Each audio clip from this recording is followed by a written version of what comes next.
Presents দেশ বিদেশ। নমস্কার, দেশ বিদেশ পরিক্রমায় সবাইকে স্বাগত জানাচ্ছি। সঙ্গে রয়েছি আমি সিদ্ধার্থ। প্রথমে দেখে নেব টপ পয়েন্টস। দিল্লিতে বড়সড় নাশকতার ছক বানচাল, গ্রেপ্তার 6 পাক মদতপুষ্ট জঙ্গি। সিন্ধু জল বন্টন নিয়ে ফের যুদ্ধের হুমকি পাকিস্তানের, অনড় ভারত।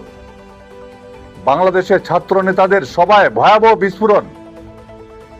পাঞ্জাবে মর্মান্তিক ঘটনা, পথ কুকুরের আক্রমণে ছিন্ন ভিন্ন 4 বছরের শিশু। ট্রাম্পের প্রচেষ্টাও ব্যর্থ, বেলজিয়ামের কাছে হেরে বিশ্বকাপ থেকে ছিটকে গেল আমেরিকা। মণিপুরে অসম রাইফেলসের কনভয়ে অতর্কিত হামলা, শহীদ 2 জওয়ান।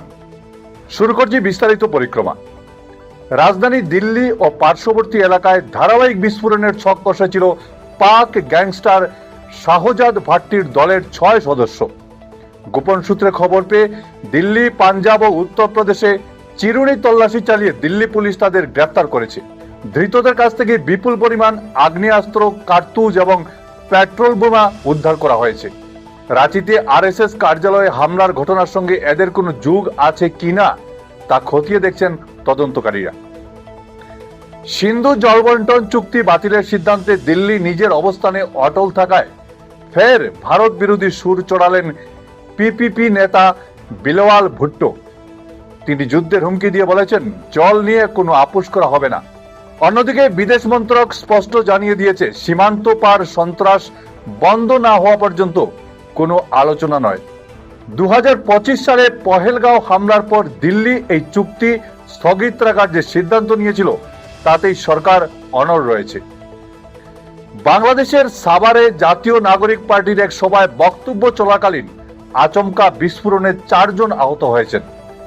দলের অন্যতম মুখপাত্র নাহিদ ইসলাম এই ঘটনাকে প্রশাসনের মদতে পরিকল্পিত রাজনৈতিক হত্যার চেষ্টা বলে অভিহিত করেছেন।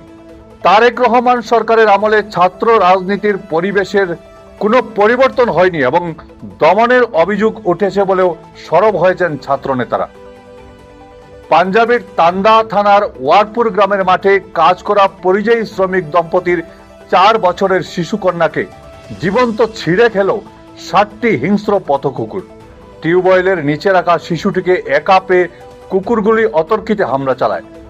দ্রুত উদ্ধার করে হাসপাতালে নিয়ে যাওয়া হলেও শেষ রক্ষা হয়নি। এই ঘটনায় এলাকায় শোকের ছায়া নেমে এসেছে। পুলিশ একটি মামলা দায়ের করে তদন্ত শুরু করেছে। ঘরের মাঠে আয়োজিত বিশ্বকাপে বেলজিয়ামের বিরুদ্ধে 4-1 গোলে পরাজিত হয়ে বিদায় নিল মার্কিন যুক্তরাষ্ট্র।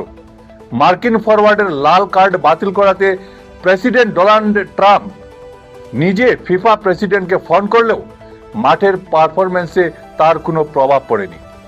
বেলজিয়ামের দাপুটে ফুটবল ও রোমেলু লুকাকুদের আক্রমণের সামনে মার্কিন ডিফেন্স কার্যত ভেঙে পড়ে। এই জয়ের ফলে কোয়ার্টার ফাইনালে স্পেন বনাম বেলজিয়ামের লড়াই নিশ্চিত হল।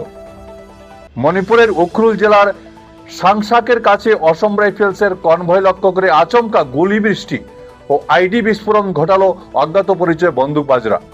প্রায় 1 ঘন্টা ধরে চলা গুলির লড়াইয়ে ঘটনাস্থলেই গুরুতর আহত হন 2 জওয়ান। পরে চিকিৎসা চলাকালীন তাদের মৃত্যু হয়। বিস্ফোরণ ও হামলার পর গোটা এলাকা ঘিরে ফেলেছে নিরাপত্তা বাহিনী এবং হামলাকারীদের সন্ধানে বড়সড় তল্লাশি অভিযান শুরু হয়েছে। দেশ বিদেশ পরিক্রমায় আজ ছিল এ পর্যন্তই। প্রতিদিন বিকেলে দেখতে ভুলবেন না দেশ বিদেশ পরিক্রমা। ভিডিও সম্পাদনায় আমার সঙ্গে ছিলেন বঙ্কিম সোনার। নমস্কার।